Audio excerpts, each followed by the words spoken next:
make a sourdough starter as well as the sourdough bread. And I've actually tried making sourdough before and I've failed pretty much every time. I'm hoping it goes well this time. Normally it's either the dough basically is too wet or doesn't rise for one reason or the other. This time I'm well prepared. I've gotten the right size of top here, as well as I think I'm feeling good. It's going to take several days, roughly a week or so, because we need to change our dough here and there. Something that's called feeding, but we'll go through the whole process. Hopefully this time it rises well and no issues, and we can have some lovely bread. Today's recipe comes from Paul Hollywood, How to Bake, very good cookbook. I pretty much learned how to make bread from this cookbook, so I'll highly recommend it. Yeah, enough the chit chat, let's get cooking.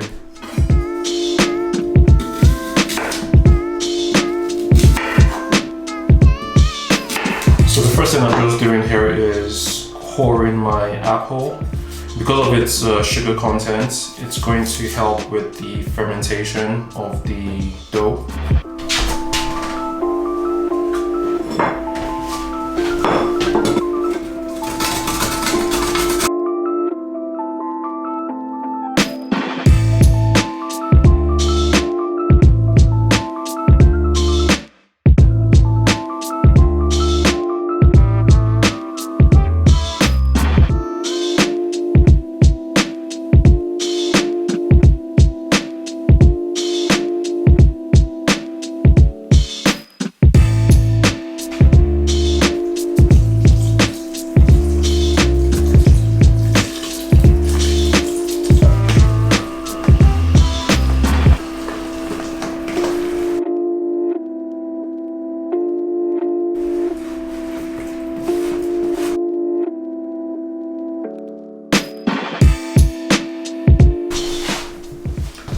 So now that our dough is all mixed up, I'm just going to mark the level of my dough so I can tell how much it's risen.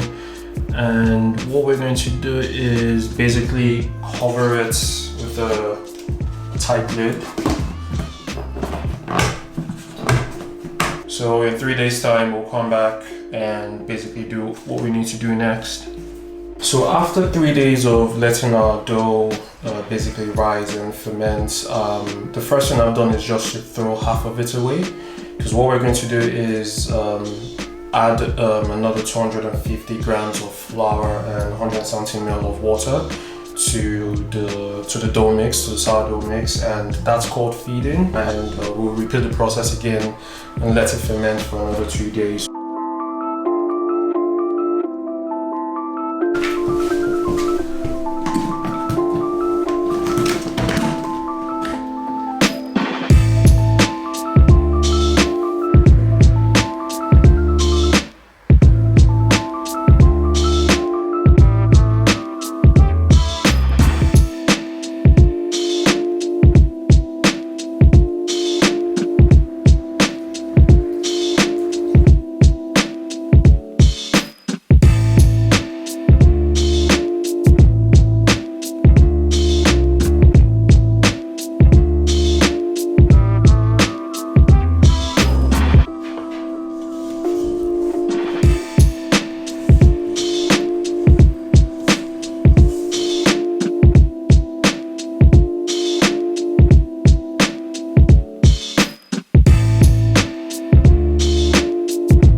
13 hours into its proving stage, and my first loaf, as you can see, is basically gone flat.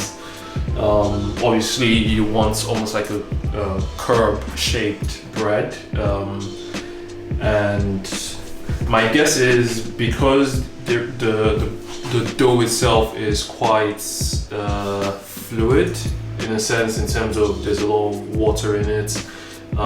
It's quite difficult for it to hold its shape.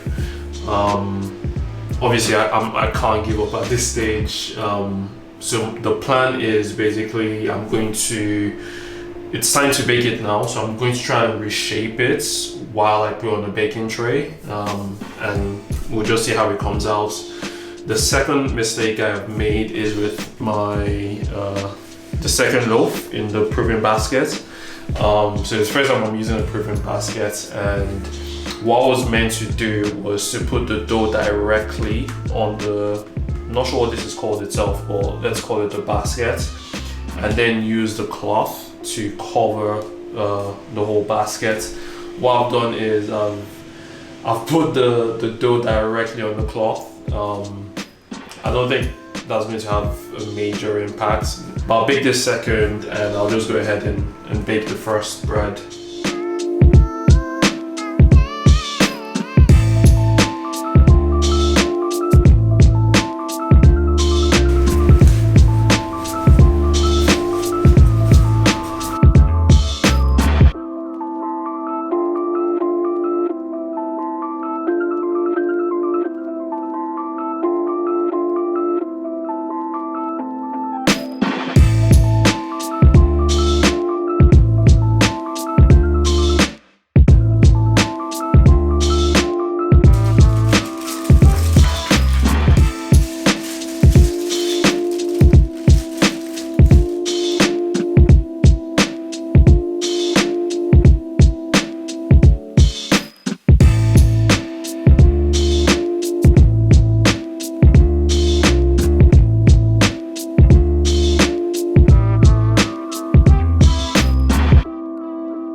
So there you have it, guys. I've just sliced my sourdough, as you can see.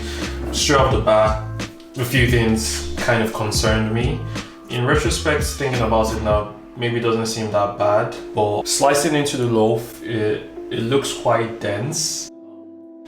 I guess in one way, I'm thinking of your traditional white bread you get in the supermarkets, and how, should I say, light and fluffy, very whitish color in terms of inside the bread itself, the loaf itself. This you have like a very, not very dark, but it's a lot darker than what you would traditionally get. I'm trying to remember the last time I had sourdough bread from the supermarket. On one hand, I'm thinking, has the dough, or the bread I should say, cooked all through? And it has, based on the sound test. It's quite hollow. The dough doesn't feel wet. And how does it smell? Yeah, it smells like sourdough bread. In terms of the taste,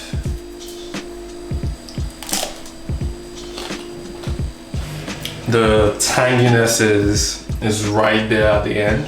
Yeah, it's not something too far from what we traditionally have. My concern is basically around, like, I don't know if the dough it kind of looks like it's cooked through. It just looks and feels dense. I'm not sure if you can see that. I think I'm quite happy with it. I'm just gonna have it with some butter. See if that changes my impression. Just go with the butter. I'm definitely gonna be making this again. There's actually a series of sourdough recipes, so I did not completely use my starter. So that's currently in the fridge, and I've just fed it again. And it can remain in the fridge for a long time. So roughly in a month's time, I'm going to do another type of sourdough bread. So I know in Paul Hollywood's book, he has different variations from sweet and savory, so some with cheese, some with walnuts. So yeah, we're going to be experimenting with a lot and hopefully learning in making our baking better. But thanks for watching. If you made it this far, like and subscribe. Hope this inspired you in some way, and yeah, catch you guys next time.